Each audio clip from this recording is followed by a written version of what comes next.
ഉണ്ട് ഒരു സമൂസയിൽ വള്ളി കെട്ടിയോലെ ഒരു നിക്കർ വിട്ടുകൊണ്ട് തന്നെ കുറെ പെണ്ണുങ്ങളുണ്ട്. അല്ല ആലോചിച്ച് കേട്ടാ, സമൂസയിൽ വള്ളി കെട്ടിയോലെ ഈ അരയിൽ കെട്ടിയിരിക്കും. ആ രണ്ടെണ്ണം എടുത്ത് ഇവിടെയും കെട്ടും. ഇതും കെട്ടി വെച്ചിട്ട് കാണിക്കുന്ന കോപ്രായങ്ങൾ കൊട്ടേഷനാണ്.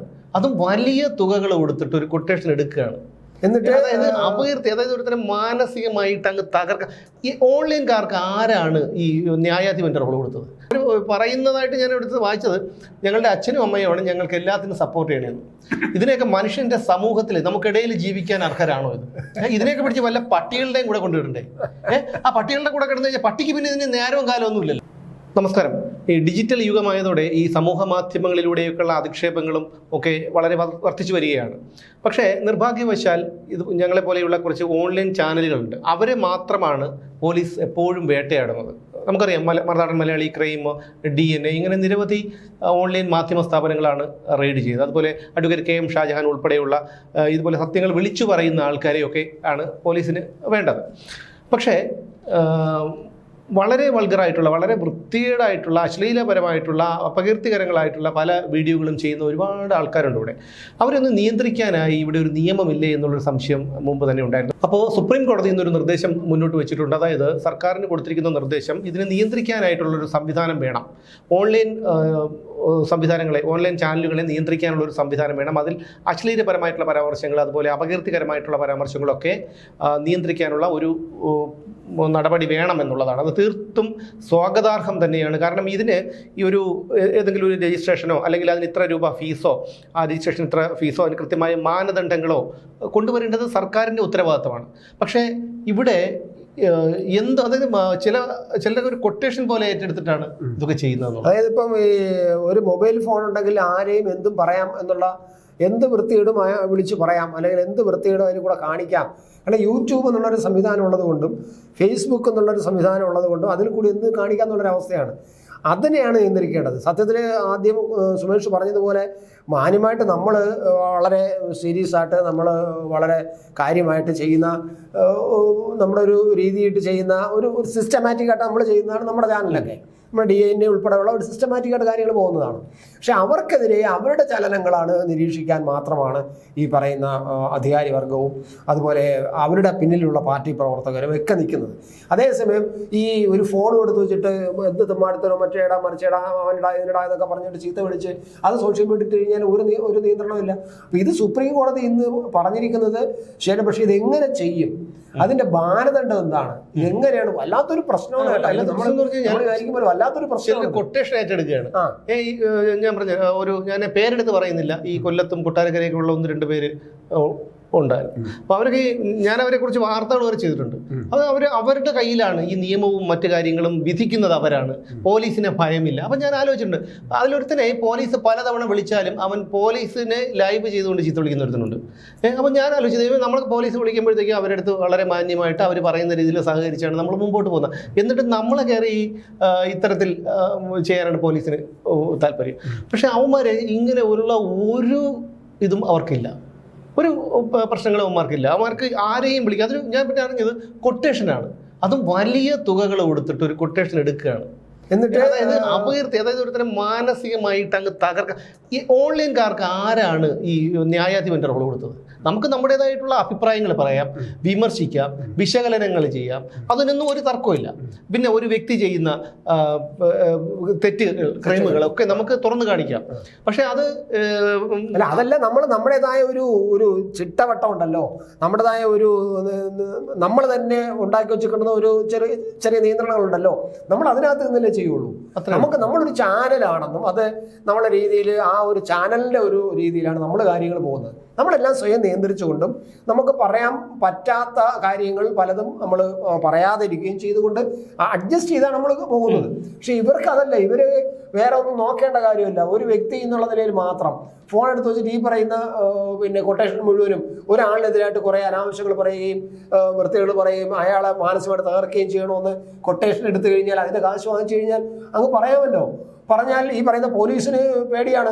നമ്മൾ ഈ പറയുന്ന എന്തുകൊണ്ട് ഇവർ ചെയ്താൽ പോലീസിന് പോലും വേണേൽ അവർക്ക് അവരുടെ ജീവിതം. ഒന്നാമത്തെ കാര്യം ഈ കക്ഷി അതിലൊരുത്തൻ SC വിഭാഗത്തിൽപ്പെട്ടതാണ്. ആ ഒരു ഇതിനോട് പോലീസുകാർക്ക് വേണ്ടി അത് പോലീസിനെ പച്ചത്തെറിയാണ് വിളിക്കുന്നത്. അതാണ്, അങ്ങനെയൊക്കെയുള്ള ഘടകങ്ങളുണ്ട്. പോലീസിന് ഒന്ന് പറയുന്നവൻ ആരാണെന്ന് നോക്കണം, അയാളുടെ ജാതി നോക്കണം, അയാൾ പിന്നെ മറ്റ് പ്രവർത്തനങ്ങൾ നോക്കണം, പിന്നെ അയാളെ മനുഷ്യാവകാശ ധ്വംസനമാണ് എന്ന് പറഞ്ഞിട്ട് കേസ് കൊടുത്താൽ ഈ പോലീസ് ഇറങ്ങുകയുള്ളൂ.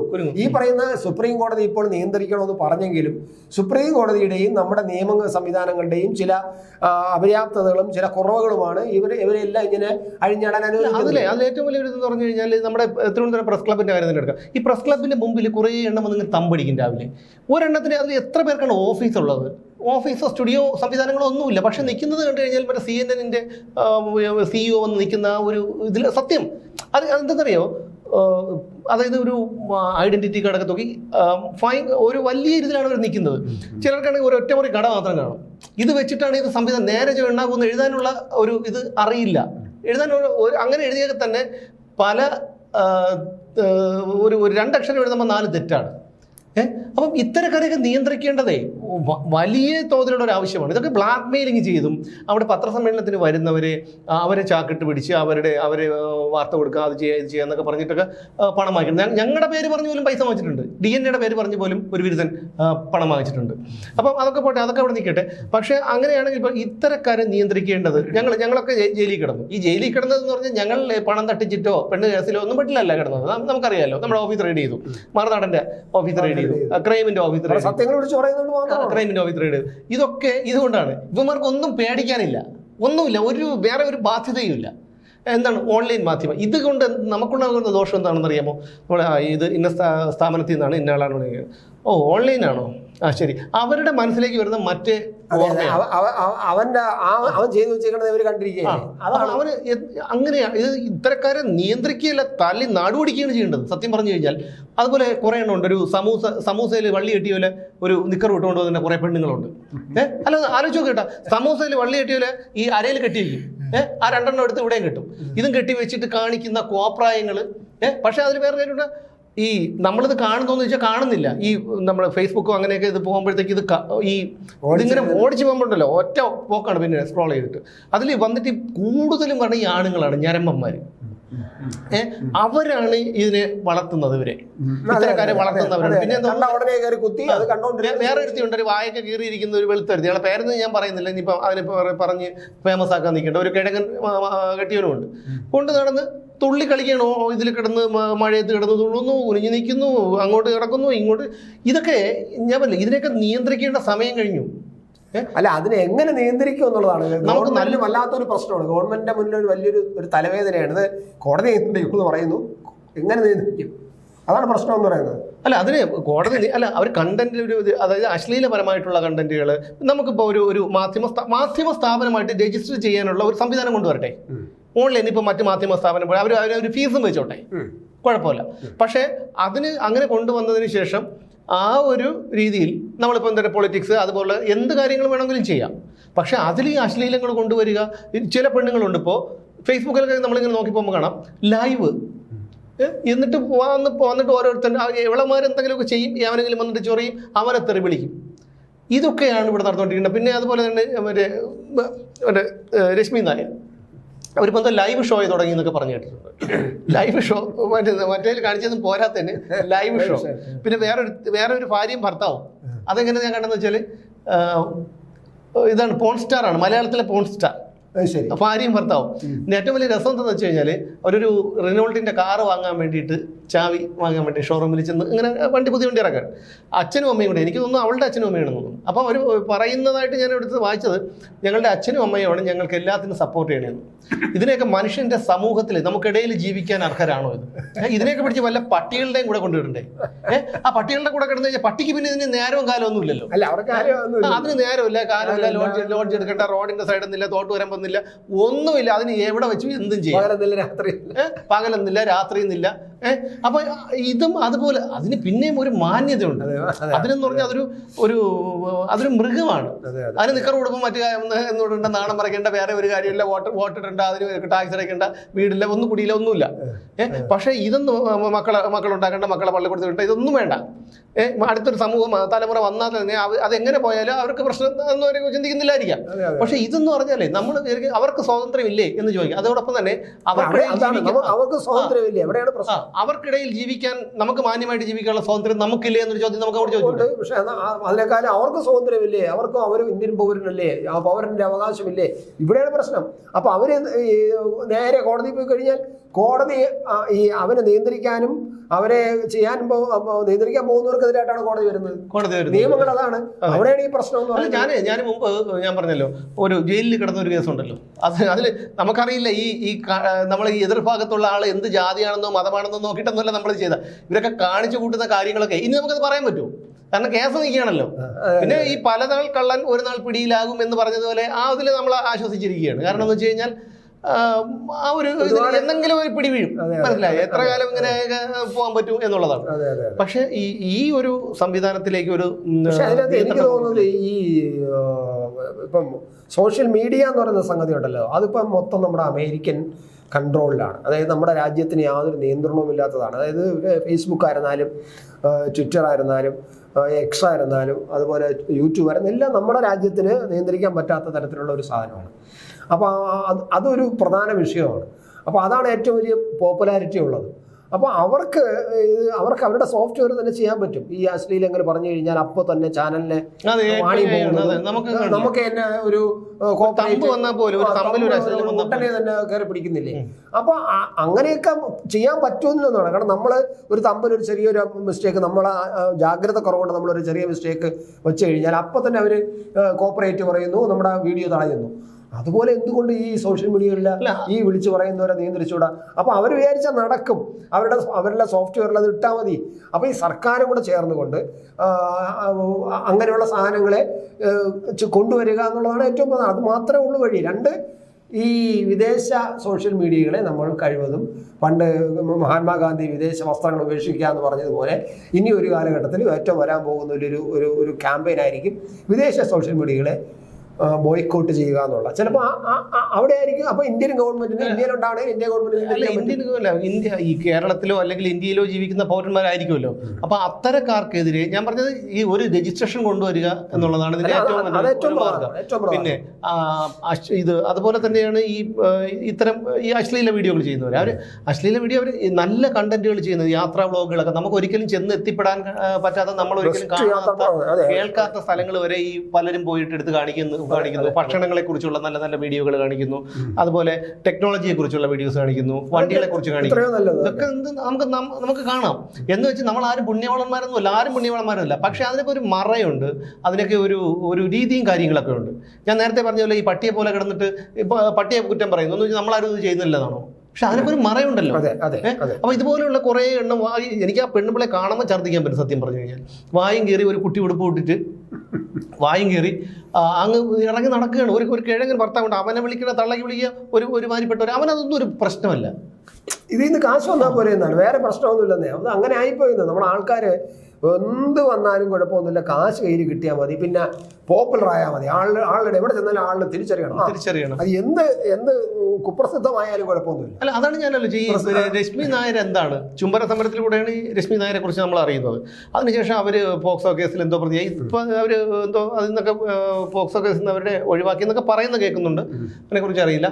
പക്ഷെ അവരൊക്കെ ഈ ചെയ്യുന്ന ഞാൻ ആലോചിക്കുന്നുണ്ട് അവരുടെ മക്കളുടെ കാര്യം. നാളെ ഒരു ബർത്ത്ഡേ ആഘോഷിക്കുന്നുണ്ട്, ഒരു പയ്യന് 14 വയസ്സോ 15 വയസ്സോ കൊണ്ടുണ്ടെന്ന് തോന്നുന്നു അവരുടെ മകന്, അതിൻ്റെ താഴെ ഒരു പെൺകുട്ടി. ഇവരൊക്കെ എങ്ങനെ ജീവിക്കും? എന്തായിരിക്കും ഇവർ സമൂഹത്തിന് നൽകുന്ന ഒരു സന്ദേശം? അല്ലെങ്കിൽ ഈ കുട്ടികൾ വളർന്നു വരുമ്പം ഇവരെങ്ങനെയായിരിക്കും? അല്ല, വരും കാലങ്ങൾ അങ്ങനെ ആയിരിക്കും. അവരുടെ തലമുറ അങ്ങനെ അങ്ങ് ജീവിക്കുമെന്നേ. എല്ലാ തലമുറ അങ്ങനെ ആയിരിക്കും. അവരുടെ വരും തലമുറ മുഴുവനും ആ തരത്തിൽ അങ്ങനെ പോകും. അത്ര അല്ല, അവർക്കൊക്കെ ഈ രശ്മി നായർക്കൊക്കെ വിളിച്ച് ഇപ്പോൾ അവാർഡ് കൊടുക്കുകയാണ്. അത് കൊടുക്കുന്ന സലാം ബാപ്പു എന്ന് പറയുന്ന ഒരു സംവിധായകൻ. അദ്ദേഹം ഏതൊക്കെ നല്ല സിനിമകളൊക്കെ ചെയ്ത് ചില അവാർഡുകൾ, ഇനി അദ്ദേഹത്തിനെ കുരുക്കിൽപ്പെടുത്തി കൊണ്ടുവന്നത് എന്ന് വെച്ചാൽ ആളിനെ ഒന്നും അറിയിക്കാതെ ഇങ്ങനെ കൊണ്ടുവന്ന് കൊടുത്താൽ അങ്ങനെയാണല്ലോ. ഇപ്പൊ അവാർഡ് എന്നൊക്കെ പറയുന്നത് എല്ലാം വന്നിറങ്ങുന്നത്. അതുപോലെ തന്നെയാണ് ഈ അവൾ വന്നിറങ്ങുന്നത്. കണ്ടോ രശ്മി നായർ വന്നിറങ്ങുന്നത് കണ്ടോ? പിന്നെ എന്നുള്ള ഒരു താടി വെച്ച ഒരു സീരിയൽ നടനെ കല്യാണം കഴിച്ചെടുത്തിട്ടുണ്ടല്ലോ, അവൾ കണ്ടോ? അവൾ ഇല വടിച്ച് നക്കുന്നത് കണ്ടോ? അവൾ കൊതിയോട് നോക്കി അവന്റെ മറ്റേതിലോട്ട് നോക്കി ഇരിക്കുന്നത് കണ്ടോ? സത്യം ഇത് ഇടുന്ന മരമുണ്ടല്ലോ അടിച്ചവൻ്റെ അണ്ണപ്പല്ല തെറപ്പിക്കുക. ഇത് കാണുമ്പോൾ ടൈറ്റിൽ കാണുമ്പോൾ നമുക്ക് ദേഷ്യം പരിചേട്ടാ. എന്തെല്ലാം നല്ല കാര്യങ്ങൾ.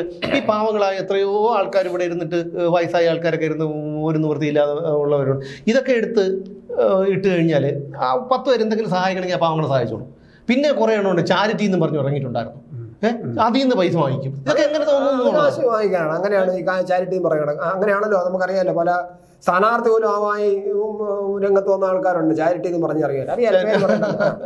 ഭയങ്കരമായിട്ട് അങ്ങനെയാണ് അതിന്. അതിൽ നിന്ന് കാശുണ്ടാകണം ആവശ്യം പോലെ, കോടിക്കണക്കിന് ഉണ്ടാക്കുന്നു. പറഞ്ഞിട്ട് കാര്യമില്ല. ഇത് നേരത്തെ പറഞ്ഞതുപോലെ നമുക്ക് ഒന്ന് സോഷ്യൽ മീഡിയ തന്നെ അവരുടെ സോഫ്റ്റ്വെയറിൽ ഇത് ചില കാര്യങ്ങൾ ചെയ്യുക. 2 ഗവൺമെൻറ് കൃത്യമായിട്ടും ചില കാര്യങ്ങൾ നിയന്ത്രിച്ചേ പറ്റൂ. രജിസ്ട്രേഷൻ ഉൾപ്പെടെ ഉള്ളത് ഇതിനകത്തൂടെ അനാവശ്യം പറയുന്ന ആരായിരുന്നാലും അവരെ പിന്നെ പിടിക്കാനുള്ളൊരു സംവിധാനം ഉണ്ടാവുന്നത്. സർക്കാർ എന്ത് ചെയ്യുമെന്ന്, സർക്കാർ എത്രമാത്രം ഒന്നും ചെയ്യുമെന്ന് ഇതൊക്കെ ഒരിടത്ത് ഞാൻ ചോദിച്ചോട്ടെ. ഇവിടെ ഇതുപോലെ മാഗസിൻസ് ഉണ്ടല്ലോ, മാഗസിൻസ് ഇവിടെ ഇന്ത്യ ടുഡേ അങ്ങനെയുള്ള പല സംഭവങ്ങളും ഉണ്ടല്ലോ. അങ്ങനെയാണെങ്കിൽ ഇവർ അതിനൊരു നിയന്ത്രണം ഒരു ഇതുണ്ടല്ലോ, ഒരു പബ്ലിക്കേഷൻ രജിസ്ട്രേഷൻ ഉണ്ട്, അതിന്റെ മാനദണ്ഡങ്ങളുണ്ട്, കണ്ടന്റ്, ഇത് കാര്യങ്ങളെല്ലാം ഉണ്ട്. ഇതുപോലെ കൊണ്ടുവരണം. അല്ലെങ്കിൽ തന്നെ ഇപ്പോൾ മറ്റു ചാനലുകൾ പോലെ ഇതിൽ ഒരു ഇതുണ്ടല്ലോ, അതേപോലെ കൊണ്ടുവരണം. അതിന് രജിസ്ട്രേഷൻ ഉണ്ട്, മാനദണ്ഡങ്ങളുണ്ട്, അത് ചെയ്യേണ്ട കണ്ടന്റുകൾ ഏതൊക്കെ ആണെന്നുണ്ട്. അത് ആ രീതിയിൽ കൊണ്ടുവരണം. അതല്ലാതെ ഇതൊരു മൊബൈലും കൊണ്ട് ഇറങ്ങിയിട്ട് കുറേ ആണുങ്ങൾക്കും, ഏറ്റവും കൂടുതൽ പെണ്ണുങ്ങളാണ്. അതെ, ഇത് എന്തിനാണ് ഇവർ ചെയ്യുന്നത്? ആണുങ്ങൾക്ക് കാണാനുള്ളത് കൊണ്ടാണ്. ഈ കാണാൻ അവിടെയാണ് പ്രശ്നം. അവരെ മാത്രം കുറ്റം പറഞ്ഞ കാര്യമില്ല. കാരണം എന്തുകൊണ്ട് നമ്മളിത് കാണുമ്പോൾ തന്നെ തേച്ച കളയില് നമുക്കറിയാം ഇത് കാണിക്കുന്നത് എല്ലാം വൃത്തികേടാണ്, നമ്മൾ കാണാൻ നിൽക്കരുതെന്നും നമുക്ക് തോന്നും. അങ്ങനെ കുറെ ആൾക്കാർ വന്നാലേ കാര്യം നടക്കും. പിന്നെ ഈ പറയുന്നത് നമുക്ക് എല്ലാം കൺട്രോൾ ചെയ്യാൻ പറ്റുമോ എനിക്ക് അറിഞ്ഞൂടാ. ഇത് വലിയൊരു പ്രശ്നമാണ്.